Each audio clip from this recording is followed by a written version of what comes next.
The hook drops the moment the viewer clicks in, pulling them straight into the tension. The narration welcomes them in, invites them to say which country they are watching from, and reminds them to like and subscribe if they want more stories like this. Then the scene settles over a quiet shoreline where a small wooden cabin sits just a few yards above the tide line. The place is old but sturdy, built long before the area became a patchwork of tightly managed vacation homes. That history matters because the cabin carries rights that were written long before anyone ever imagined a modern HOA trying to control every inch of the coast. The narrator introduces the main character, a man who grew up spending summers at this cabin with his grandparents. Years later, after a rough season in life, he buys the place back from distant relatives who no longer visit the coast. He intends to restore it to the simple state he remembers. The smell of salt water, the gulls, the quiet mornings, the kind of peace he has been craving. When he arrives, the reality of the local community reveals itself fast. The beach road is lined with new houses, each perfectly painted, perfectly trimmed, and spaced with identical fencing. Signs mark private parking, signs mark fire lanes, signs warn about fines for everything from trash cans to porch lights. This is not the old informal community the cabin once belonged to. It is a place ruled by a strong HOA board that has become known for turning small rules into full-scale problems. Still, he stays hopeful. The cabin sits outside the cookie-cutter neighborhood. It stands on a bit of land his family owned long before the newer houses. Because of that, the cabin is not listed under the HOA's jurisdiction map. At least, that is how he understands it. He files his deed and survey papers with the county to be safe. He hangs his grandmother's wind chimes back on the porch. He settles in. A few days later, the trouble starts. It begins with an aggressive notice placed on the front door. The bright paper flaps in the ocean wind as he reads it. The message claims the cabin violates community coastal uniformity expectations and that an HOA inspection team will arrive soon to evaluate compliance. He knows this is wrong. He knows they do not have authority over him. But he also knows how groups like this behave when they think someone is ignoring them. He visits the HOA office to clear the air. The front desk volunteers watch him like he is an inconvenience. The board president is not there, but one of the committee secretaries gives him a stack of printed rules and insists the cabin is within their visual boundary zone. He explains the survey lines, but she barely listens. He walks out annoyed, not angry, not yet. Over the next week, things go from irritating to targeted. Multiple notices show up. One accuses him of unauthorized shoreline structures, referring to the old wooden steps his grandfather built 40 years ago. Another claims his porch light is too bright. Another insists his cabin siding colors are a violation. He keeps every notice, stacking them in order, knowing they will matter later. Then comes the morning that changes everything. He awakes to the sound of tires in the gravel. Through the window, he sees two HOA field agents in orange vests stepping onto his land. They are not knocking, they are taking pictures. After a moment, they start measuring the porch railing like they are preparing a report. He steps outside and asks what they are doing, but the agents point at a clipboard without looking up, acting as if he is only a distraction from their checklist. One takes a photo of his boat parked beside the cabin. Another writes something down while pacing the yard. The whole thing is invasive. The cabin is private property. What they are doing feels like an attempt to seize control of the property through intimidation. The final straw hits when one of them says they plan to tag and remove the unregistered structure, meaning his boat. That is when calm turns into something sharper. He goes inside, opens the gun safe, and grabs the shotgun he legally keeps for wild animals that sometimes wander near the shore. He steps out with the barrel pointed at the ground, not raised, not threatening, but held in a way that makes his point clear. This is his land. There will be no more stepping onto it without his permission. The agents freeze. Their posture changes fast. One lifts his hands a little, not all the way, just enough to show he knows he crossed a line. The other backs toward the car while fumbling for a phone. He does not raise the shotgun. He does not chase them. He only stands there, steady, letting the silence speak. They scramble into the vehicle, slam the doors, and speed off toward the subdivision. Once the car disappears, the calm returns as quickly as it vanished. He rests the shotgun inside and sits on the porch steps for a moment. He knows exactly what will happen next. The HOA will twist the events. They will call the police. They will claim he threatened them. But he also knows he has cameras pointed at the entry points because the cabin's security system is something he installed on day one. Everything that happened is recorded. He replays it. He watches the agents entering without permission. He watches them touching property, photographing everything, and announcing their intention to take the boat. He saves copies of the footage to multiple drives. He prepares for the fight. When the police arrive an hour later, everything is already in motion. The officers walk onto the porch calmly, radio chatter soft in the distance. They ask what happened. He gives them the recordings. The officers review the footage right there on his porch. Their expressions shift as they watch the HOA agents ignoring private property lines and acting like enforcers.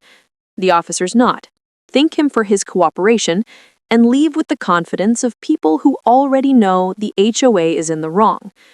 The tension lifts slightly, but only slightly, because the narrator knows the HOA is not going to back down. A group with their level of control never walks away after being embarrassed. This is only the beginning. The chapter closes as he stands on the porch looking over the shoreline the cabin has watched for a century. He knows the battle ahead will not be simple, but he also knows something else. The HOA crossed on to the wrong property this time, and he has the patience, history, and evidence to push back at a level they never expected. The morning after the chaotic confrontation, the cabin felt heavier than the salt in the air. The shoreline was quiet, but the quiet wasn't peaceful. It carried the weight of what everyone sensed, but no one said out loud. The HOA's attempt to take the cabin had failed, but they weren't the kind of people who accepted failure. They would return with something colder than a surprise visit. They would come back with paperwork, tactics, and people who believed clipboards gave them authority over a century of history. The sunlight crept across the living room floor, showing the faint marks left behind where the agents had shoved their way inside. Mud from their boots had dried into light brown streaks. A scuffed corner of the old cedar table told its own story. The cabin wasn't fragile, but the intrusion had left it unsettled. Every board seemed to remember the intrusion. Every window frame felt more alert. Out on the dock, the tide came and went without concern. Boats drifted far in the distance, moving lazily while the world here felt wound up tight. Anyone watching the water from a distance would never guess what had happened. The beach looked like nothing more than a lonely curve of sand next to a small wooden cabin that had seen more storms than paperwork. Yet beneath that calm was a sense of something brewing, something more organized than the previous attempt. By noon, trucks began to appear on the road overlooking the dunes. They never came close. They simply idled for a few minutes, then moved on, each one carrying someone sitting upright with that stiff posture of surveillance. They weren't tourists. They weren't locals. They were the kind of people who thought observing from a distance gave them the advantage. The HOA loved games like this. They liked pressure you couldn't prove, the kind that made your stomach tight but never left fingerprints. Throughout the afternoon, the mail slot snapped open twice. The first envelope contained a formal notice claiming the beach cabin had been improperly restored. The second envelope warned of unauthorized coastal modifications. Both letters hinted at violations that weren't even possible. Each accusation was written with the type of confidence that came from knowing most people never fought back. The irony was almost funny. The HOA had never stepped foot on this land until their agents stormed it the day before. Now they were claiming expertise on its history. The cabin had been standing long before the association, before the paved roads, and before anyone imagined committees deciding how people lived. This place was older than any rulebook. The evening rolled in with a slow, reddish sunset. The color spread across the water, tinting every wave like a warning. Seagulls circled with impatient cries, while the breeze pushed the grass along the dunes into restless motion. It felt like the cabin itself sensed the approach of something bigger. A strange stillness followed, the kind that settles in right before a shift. As the last light dropped behind the horizon, small lights flickered along the path near the dunes. Flashlights. Not one or two, several. Their beams cut thin lines through the dark, moving in a synchronized pattern that didn't match the curiosity of passers-by or the clumsy wandering of beachgoers. This was organized movement, quiet, purposeful, the type of movement used by people who like to approach from the shadows when they thought no one was watching. The flashlights spread out in a formation that made their intentions clear without saying a word. They were scanning the property, searching the edges of the cabin, studying the land boundaries as if they were preparing for something bigger than a simple violation notice. They walked slow, like they believed darkness protected them.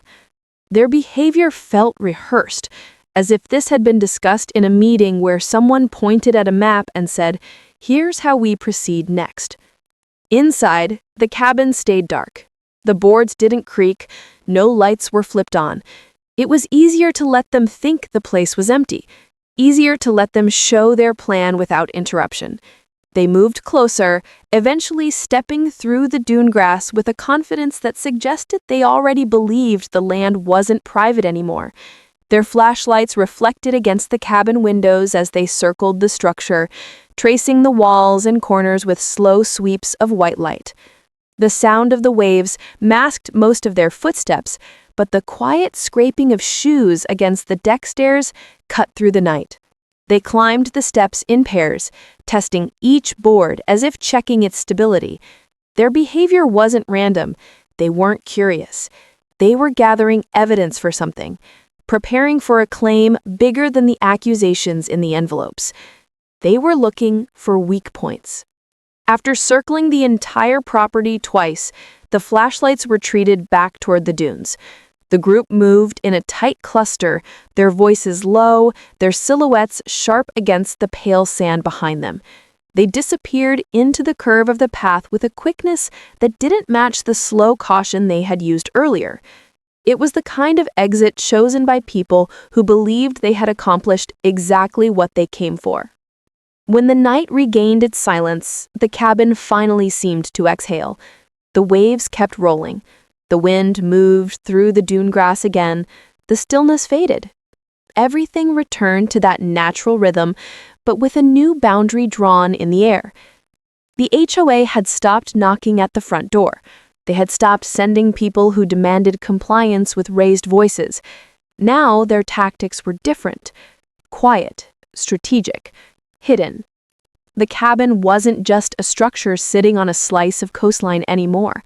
It had become a line the HOA had decided to cross, and a line that wouldn't move no matter how much pressure they applied.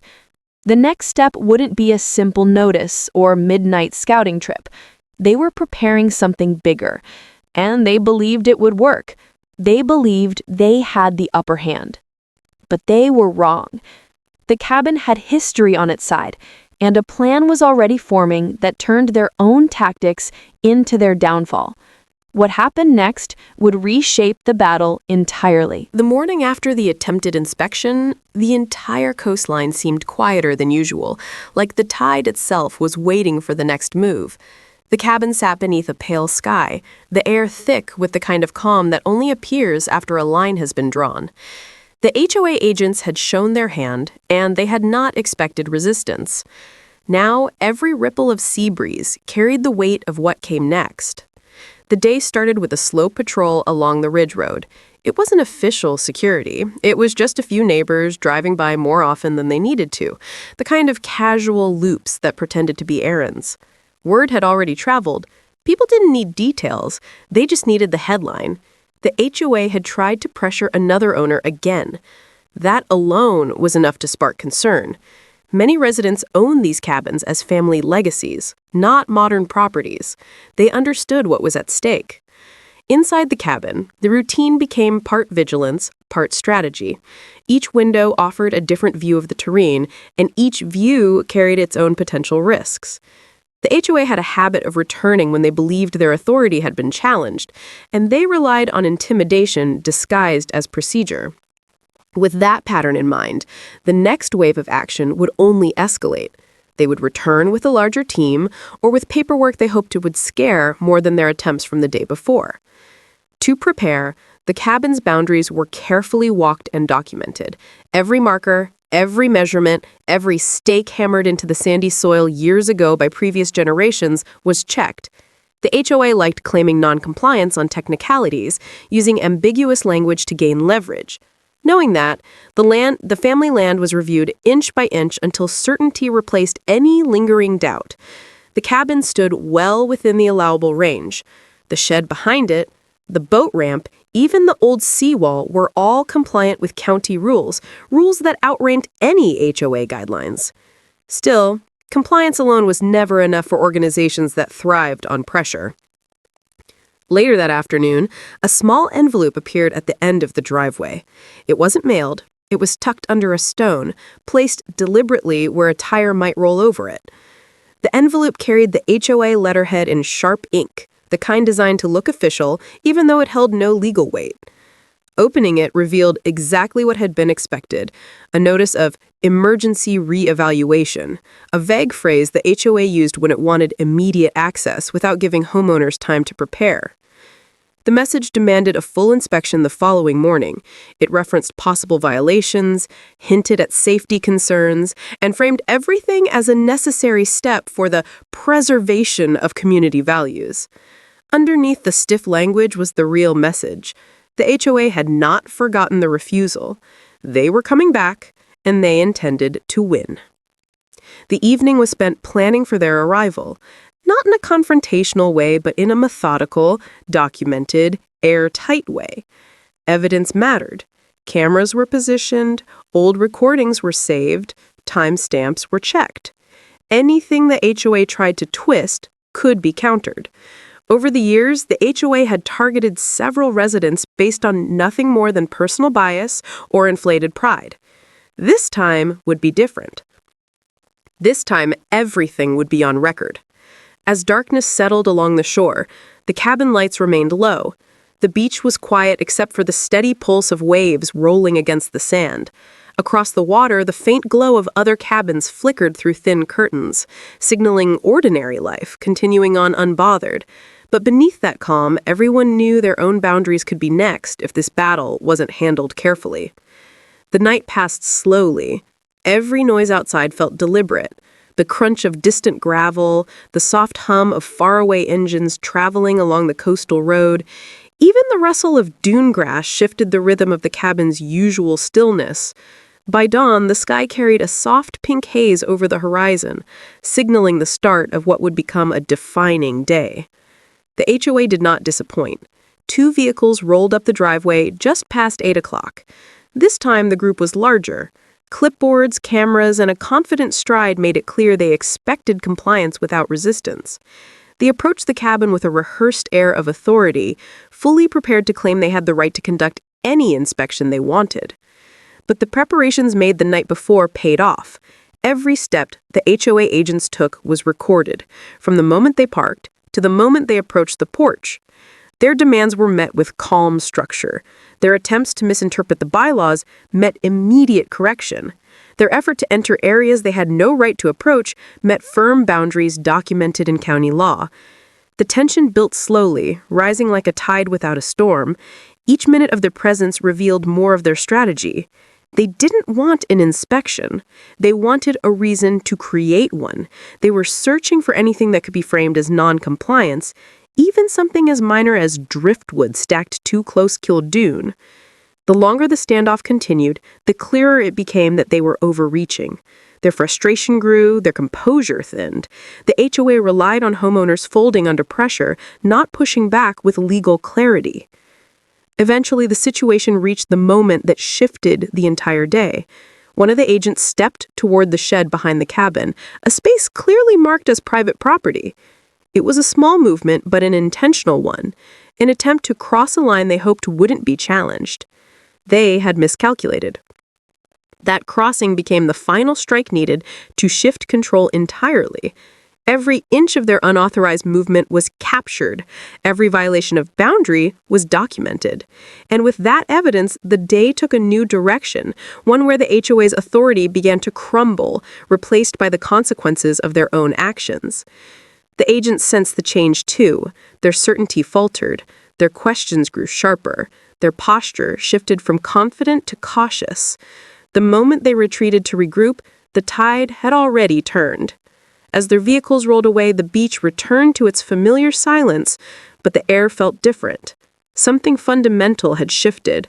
What began as their attempt to seize control had transformed into the first step in exposing their overreach. And as the dust settled along the sandy driveway, it was clear the real battle was only beginning. The early quiet along the shoreline didn't last long.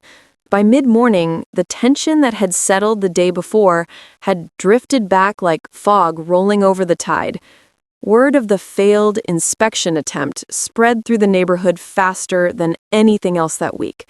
Every porch, every walkway, and every beach path seemed to hum with speculation. Some residents treated it like an overdue shift in power. Others acted as if the world was ending. And the small group loyal to the HOA board tried to pretend the situation wasn't crumbling right under their feet. Through all of that noise, the cabin itself stayed steady. The structure was old, but it felt grounded, as if it understood storms like this better than anyone. The ocean breeze carried the smell of salt over the deck, and the hum of distant boats created a rhythm that kept the place calm. For a few moments each morning, that quiet let the tension loosen, and it helped me gather the next steps I needed to take. The HOA board clearly wasn't finished. They wanted to make an example out of the cabin, and I could feel it building in the way their supporters watched the shoreline from a distance. Even though they didn't approach again, their presence floated around like a warning. Everyone in the community sensed another move was coming. The only question was when. I spent that morning walking the perimeter of the land again, checking where the property markers sat. The cabin was older than every house around it, but the paperwork was straightforward. My grandfather had been careful about documentation, and the cabin's lot boundaries were clean. Everything matched the records I had in a waterproof folder inside. The HOA had no authority over any of it. The place had never been part of their jurisdiction. They just assumed they could claim it because it had been vacant for years. That assumption was the fuel behind all of this. While I walked, a few neighbors drifted over, one by one. Each of them moved quietly, as if they didn't want anyone watching from a distance to track where they were going. Most of them weren't taking sides. They were tired of the board's theatrics and just wanted someone to put an end to the chaos. They asked what had happened the previous afternoon. They wanted to know what agents running off the property meant. They wondered if the board was planning another stunt. I kept my answers simple.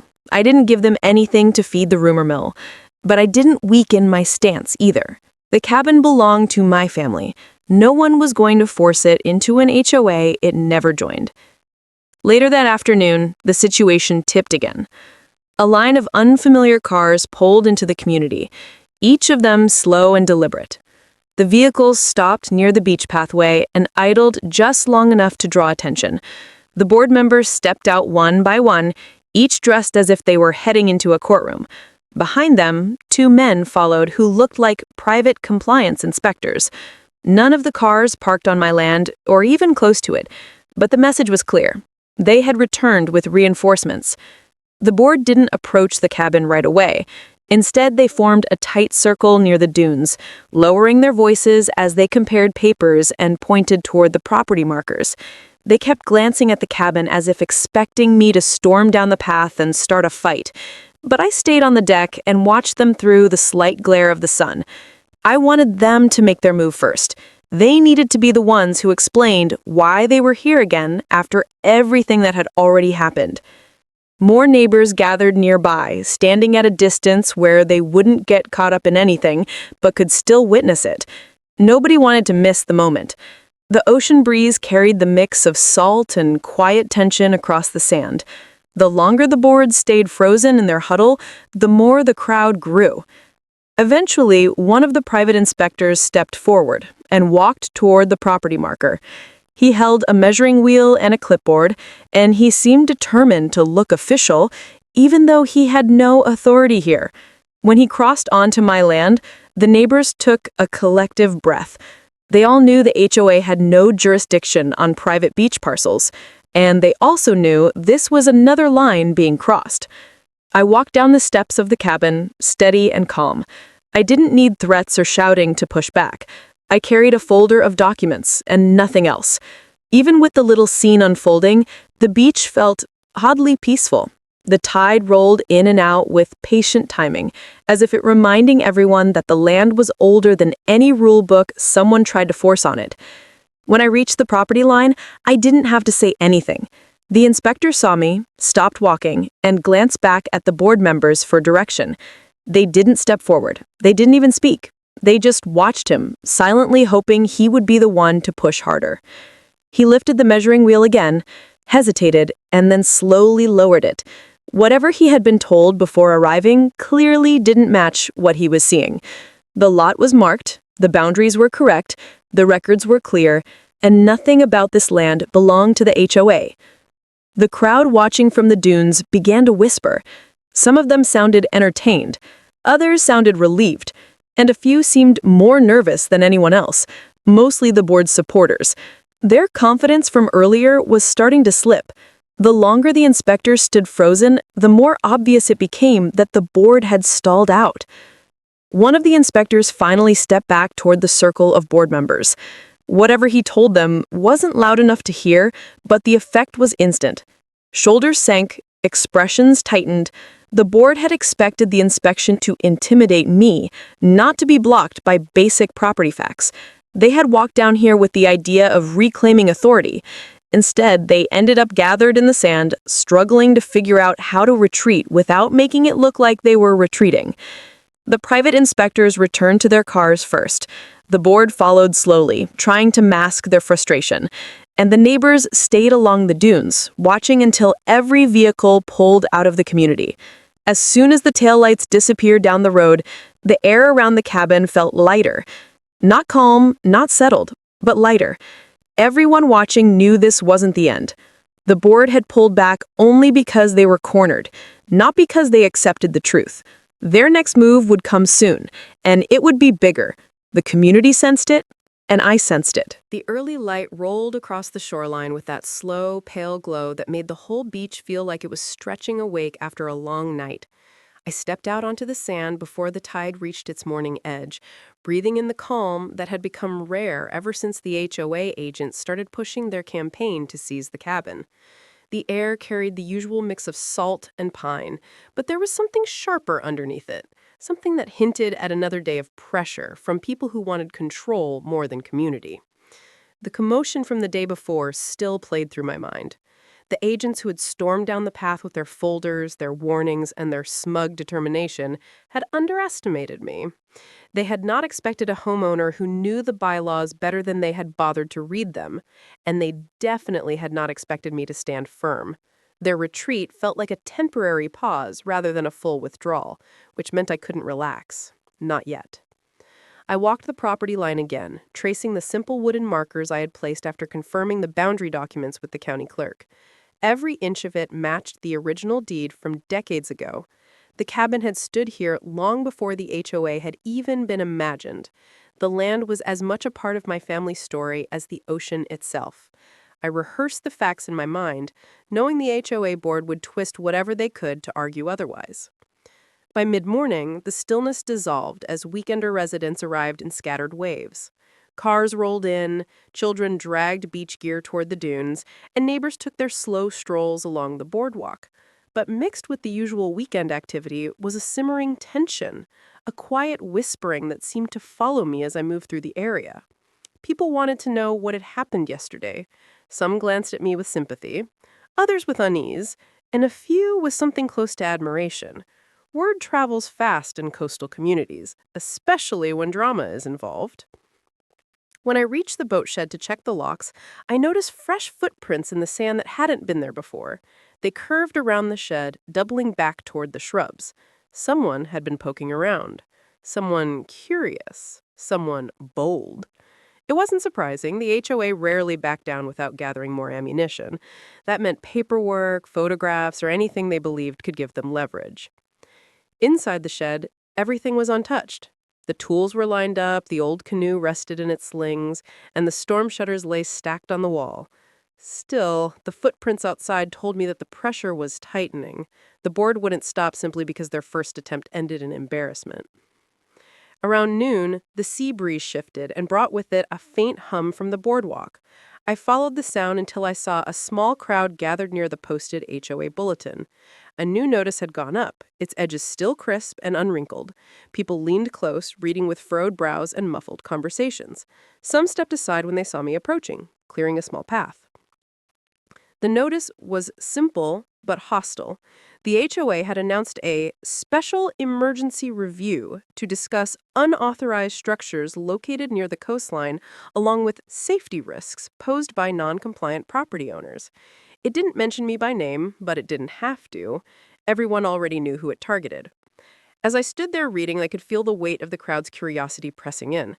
Some watched me with worry, others with excitement, as if waiting for the next chapter of a show. I didn't react, not outwardly, even though the adrenaline hit like a jolt. The meeting would happen on Monday. That gave me just enough time to prepare. Back at the cabin, I spread the old documents across the table. The deed, the historic photographs, the coastal zoning maps, and the grandfathered rights statement. Each piece told the truth. My family had built the cabin before modern restrictions, before committees, before inflated rules gave a handful of people oversized power over everyone else. And the county records backed every word. The calm of organizing evidence helped settle my mind, at least until a soft thud outside broke the quiet. I stepped onto the porch and scanned the trees. A golf cart sat halfway down the path, engine idling. Two people climbed out, both wearing the HOA's trademark tan vests. They pretended to examine a cluster of foliage while sneaking looks toward my cabin. It wasn't the first time they tried to inspect the area. The board had started sending agents under the guise of environmental checks, even though their real goal was to catch me in some violation they could use as ammunition. I watched them work their way along the path until they disappeared behind the dune. By late afternoon, the tide had come in high and strong, washing over the rocks in a rhythm that usually soothed me. Today, it sounded more like a warning drum. The pressure was rising on all sides. I knew the board was coordinating something bigger for the emergency meeting. The notice alone made that clear. They didn't want discussions, they wanted control. But they had overlooked one crucial thing. If they wanted to play a serious game, I had already prepared the board they were stepping onto. The traps weren't physical, but legal. Every loophole I discovered, every outdated rule they clung to, every contradiction between state law and their guidelines, these were the tools I planned to use. They believed they were hunting me, but they were the ones walking straight into a corner. Before the sun dropped, I made one last walk down the beach. The sky was streaked with warm tones, and the cabin sat behind me like a sentinel. The day had been relentless, but it had also clarified something important. The HOA thought they held power because they had paperwork, committees, and intimidation, but they didn't have history. They didn't have truth, and they definitely didn't have the grit to outlast someone who had already rebuilt his life once and wasn't about to lose what remained of it. Before darkness edged over the horizon, the plan solidified in my mind. Monday's meeting wouldn't go the way the HOA expected, and by the time it ended, the board would realize the cabin wasn't theirs to seize. Not now. Not ever. The night settled in around the property with a steady quiet, the kind that reminded me why fighting was worth it. The trap was set in motion. even if they didn't know it yet. The afternoon sun drifted lower across the horizon, casting long strips of light across the beach cabin and the sand that surrounded it. The place looked peaceful on the outside, but inside the tension from the past few days still hung like a heavy weight. The attempted seizure, the agents sprinting away, the HOA board scrambling for explanations, the sheriff stepping in, and the entire community whispering behind closed doors had created a strange quiet that felt too controlled to trust. The beach was calm, but nothing about the situation was settling. It felt more like the calm before a storm. The next morning began with the same routine sounds of the coast. Waves pushed forward and pulled back. Gulls picked at seaweed near the tide line. Boats moved across the open water in slow arcs. But even with all that familiarity, something felt off. It began with the unexpected sight of a black SUV idling near the dunes. It was parked far enough away to look casual, but close enough to suggest interest in the cabin. The engine stayed on while its windows remained dark, making it impossible to see who sat inside. It did not leave even after an hour, and the presence triggered the kind of alertness that comes only after being targeted. The sheriff had warned that the HOA board might regroup and attempt a more coordinated move. People who abuse authority rarely let go on the first try. Power is a habit, and habits cling hard.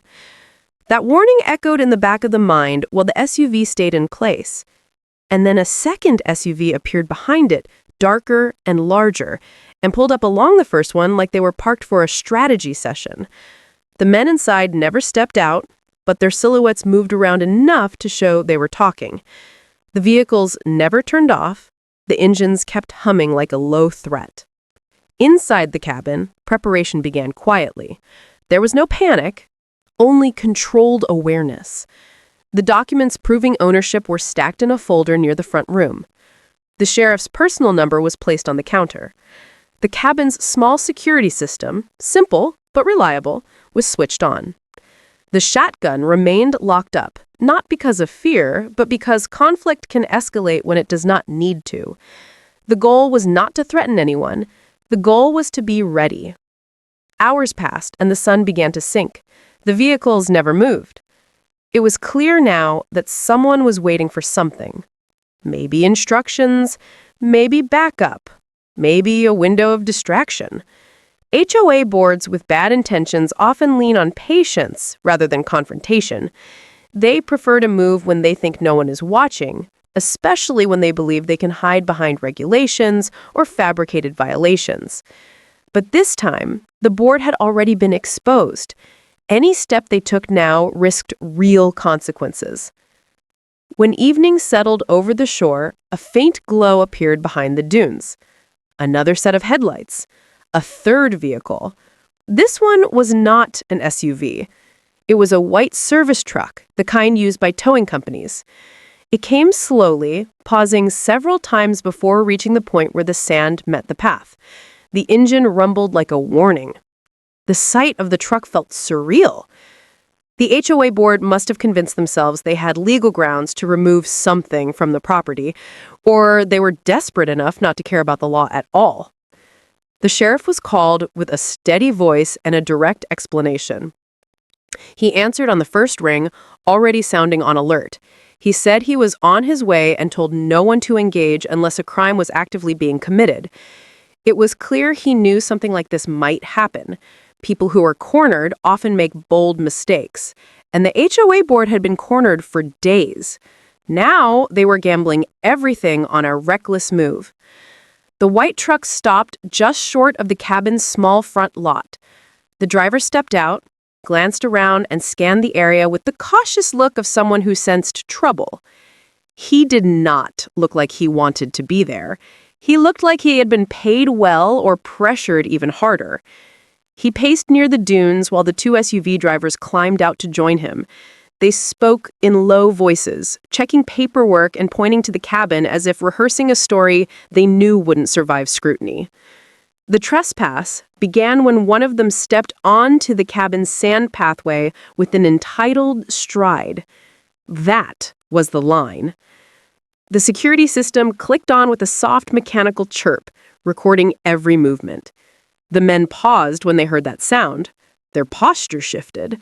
They exchanged quick looks, but instead of stepping back, the one with the clipboard pushed forward like he thought confidence could erase the law.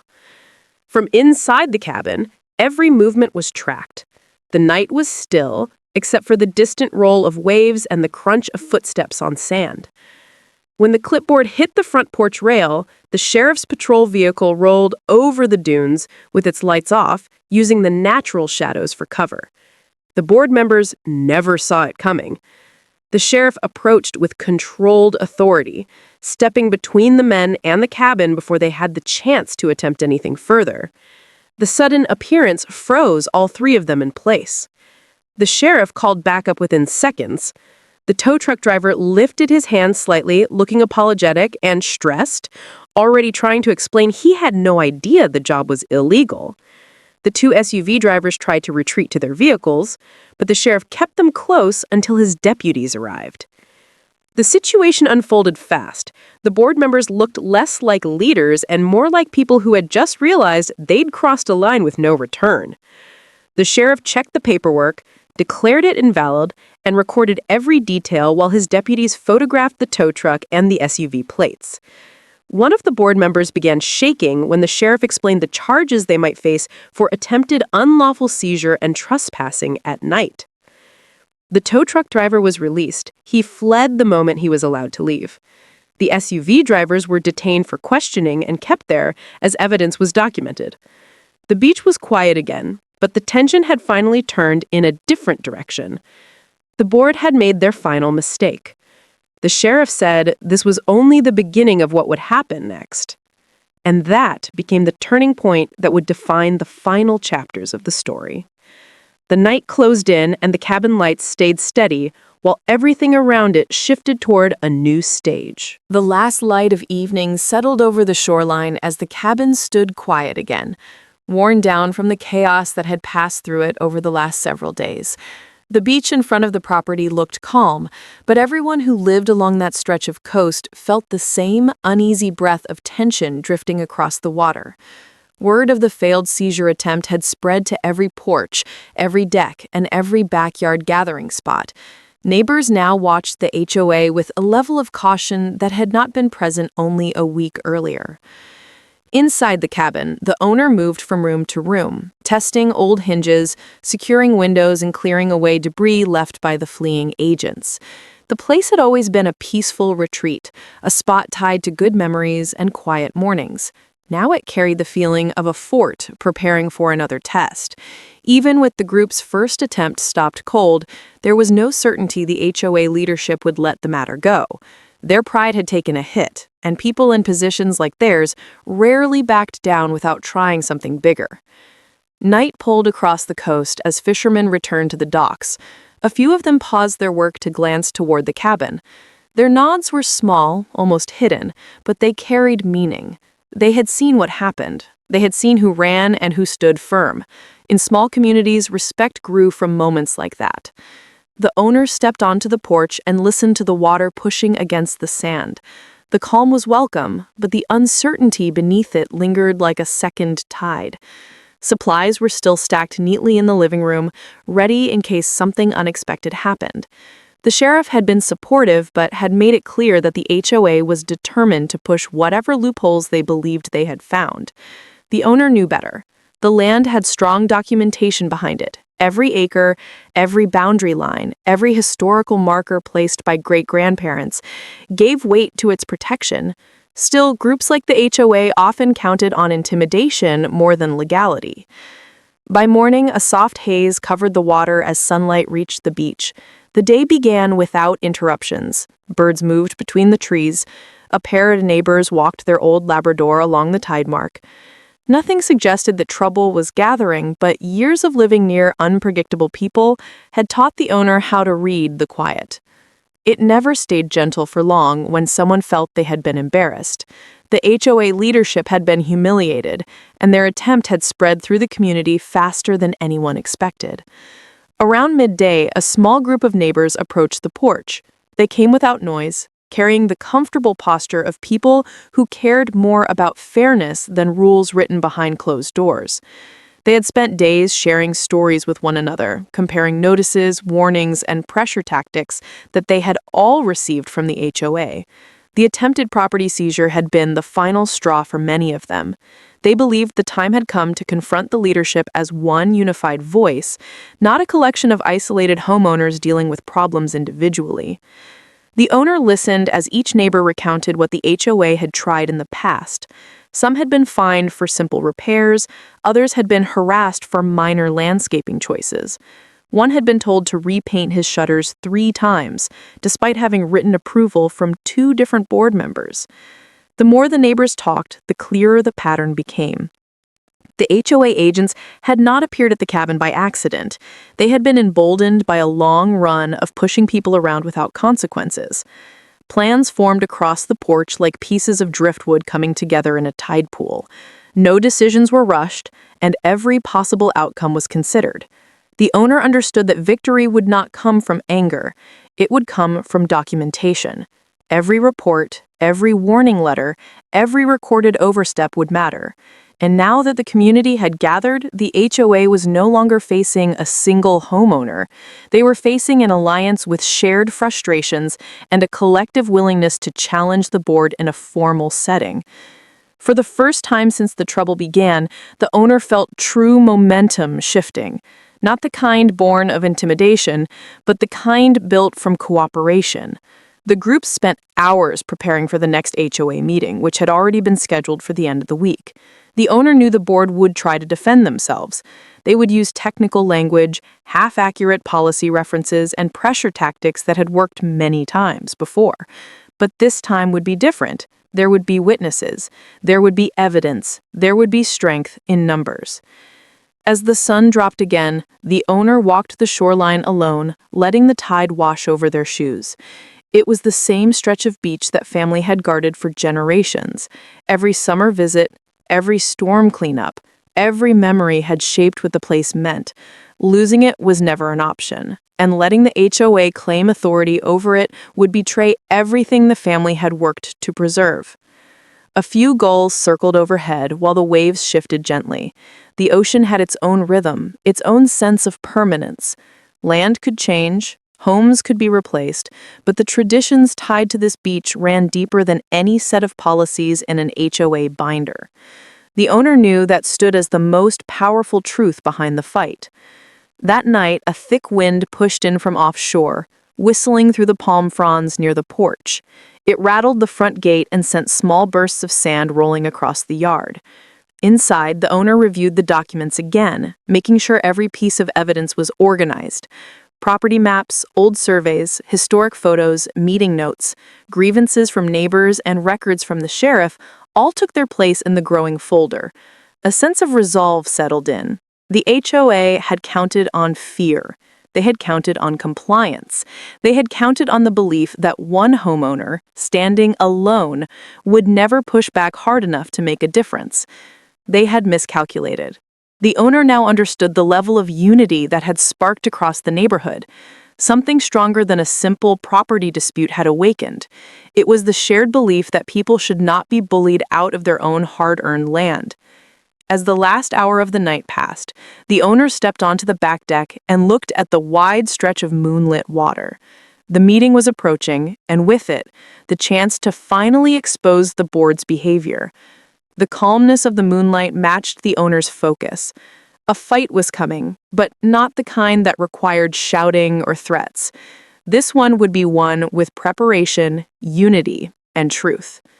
The wind eased, the night grew still, and the owner knew the moment to reclaim control over the future of the cabin, the community, and the shoreline had finally arrived. The morning after everything unfolded, the beach felt different. The heavy tension that had hung in the air for so long had finally thinned out. The tide rolled in with a steady rhythm, as if the shoreline itself was trying to smooth over the chaos that had taken place. I walked the sand with a slower step than usual. It had been a long night, and the weight of what came next was settling in. News spread quickly. Word of the HOA's secret plan, the unauthorized raid, and the board's attempt to seize my cabin had reached every resident in the association by sunrise. Some people heard pieces. Others heard wild versions from neighbors who had added their own flavor. But in every version, two things stayed consistent. The agents ran from my cabin empty-handed, and the board's cover was blown open. By mid-morning, a crowd had formed at the community hall. Cars pulled in, bikes leaned against the railing. People who usually avoided HOA meetings entirely now arrived early and waited at the door. No one knew exactly what they were walking into, but everyone sensed this would be the turning point. The temporary chairperson, who had stepped in after the board members were suspended, stood at the front with a stack of documents. She was nervous, and it showed. She had inherited a mess, and she understood the weight of it. When she started the meeting, she spoke with a tone that tried to keep order but couldn't hide the tension. She laid out the timeline of the board's decisions. She listed the violations of procedure, the unauthorized tactics, and the attempts to hide communications related to my cabin. She revealed something that made the room shift in a single breath. The board had planned a full seizure of several beachfront cabins, not just mine. Mine was supposed to be the test case. If they got away with it, they would have moved fast. Gasps filled the room. Some people stood, others dropped into their chairs as if the truth had taken the strength out of their legs. The idea that the board would strip away property rights for profit shook everyone. The association's members realized that their silence had allowed things to go too far. Then the investigators presented their findings. They explained how the board pushed false maintenance reports, manipulated records, and pressured inspectors to sign off on violations that didn't exist. They described how the agents were instructed to remove me from the property even though no warrant or legal permission had been obtained. They showed emails proving that the board expected residents to cave quickly once the first cabin fell. Every detail strengthened the same conclusion. The board acted without authority, and they had hoped no one would push back. The vote to remove every involved board member happened almost instantly. No one hesitated, no one defended them. Even their usual supporters stayed quiet, overwhelmed by the scope of what they almost lost. With the vote complete, the association dissolved the previous leadership and began the long process of rebuilding from the inside out. After the meeting, people spilled out into the lawn. They talked in circles, traded stories, and looked stunned by how close they came to losing part of the coast to a handful of people who thought they could force their will through intimidation. Strangers approached me with apologies. Some admitted they doubted my warnings. Others said they stayed out of it because they never imagined the board would go that far. I told them all the same thing. The fight was bigger than me. It was about what the boards like this could become when people stopped paying attention. Later that afternoon, I returned to my cabin. The quiet felt earned this time, not tense or fragile. I walked around the property and checked the windows the agents had tried to pry at.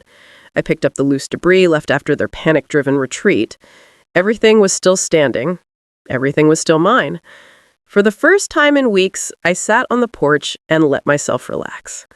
The sunset painted the water in long streaks of orange and gold. The waves moved slow, each one stretching over the sand like it wanted to stay. I let the sound settle into the space that stress had taken over. A storm had passed, and the coastline finally felt calm. But the story didn't end with the board's removal. The state stepped in once the investigation details spread.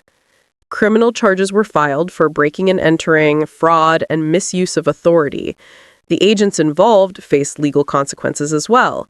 Their claims that they were just following instructions didn't save them from what they had done. The board's president, the one who tried to push everything through, faced the heaviest penalties. As the legal side played out, the community had to rebuild trust among themselves. People who once ignored meetings now attended every one. The temporary leadership opened the association's books so residents could see where money had gone. New rules were drafted to keep any board from gaining that much unchecked power again. Every voice mattered now. No one wanted to repeat the past. In the middle of that recovery, something else happened. Neighbors who had never spoken much started forming connections. People checked in on one another. The fear that once divided everyone had been replaced by something quieter but stronger. Awareness, care, a sense that this place belonged to all of them, not just the people in charge. As for me, I stayed involved but didn't take a leadership position. My role had already been played. I didn't need a title to protect what mattered. I just wanted the cabin, the water, and the peace they had tried to take from me. Several weeks later, I stood on the shoreline again. The wind was steady, carrying the smell of salt and sun-warmed wood. My cabin sat behind me, solid and familiar. The kind of place that held history in every nail and board. A place worth protecting. I looked out at the open water. The same stretch of coast my family had trusted for generations. The place that almost slipped away, but didn't. Not because of force or fear, but because one person refused to hand it over. The HOA tried to take my beach cabin. They ran fast when they realized it wasn't theirs to touch. And now the coastline was safer than before, not from threats like them, but from the silence that would have let them win. The story closed there, steady as the tide. A clean ending to a long fight.